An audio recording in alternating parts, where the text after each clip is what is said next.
বাংলাদেশ প্রকৌশল বিশ্ববিদ্যালয়ের উপাচার্য অধ্যাপক ডক্টর সত্যপ্রসাদ মজুমদার পদত্যাগ করেছেন। মাত্র ১.৫ মাস আগে দ্বিতীয় মেয়াদে উপাচার্য পদে নিয়োগ পেয়েছিলেন তিনি। রোববার বিশ্ববিদ্যালয়ের আচার্য রাষ্ট্রপতি মোহাম্মদ শাহাবুদ্দিন ও মাধ্যমিক ও উচ্চশিক্ষা সচিব বরাবর পদত্যাগপত্র জমা দেন ডক্টর সত্যপ্রসাদ মজুমদার। পদত্যাগের কারণ হিসেবে ব্যক্তিগত সমস্যার কথা উল্লেখ করেছেন তিনি।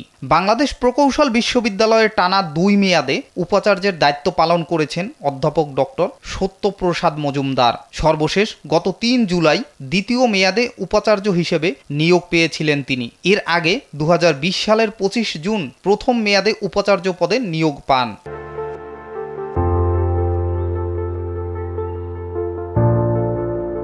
সাবেক রাষ্ট্রপতি ও বিশ্ববিদ্যালয়ের তৎকালীন আচার্য মোহাম্মদ আব্দুল হামিদ তাকে ৪ বছরের জন্য এই পদে নিয়োগ দিয়েছিলেন। শেখ হাসিনা সরকারের পতনের পর থেকে একে একে পদত্যাগ করছেন তার অনুগত হিসেবে পরিচিত দেশের পাবলিক বিশ্ববিদ্যালয়গুলোর উপাচার্যরা। বৈষম্য বিরোধী ছাত্র আন্দোলনের দাবির মুখে এ পর্যন্ত স্বায়ত্তশাসিত ৪ বিশ্ববিদ্যালয় সহ অন্তত ২০টি পাবলিক বিশ্ববিদ্যালয়ের উপাচার্য পদত্যাগ করেছেন।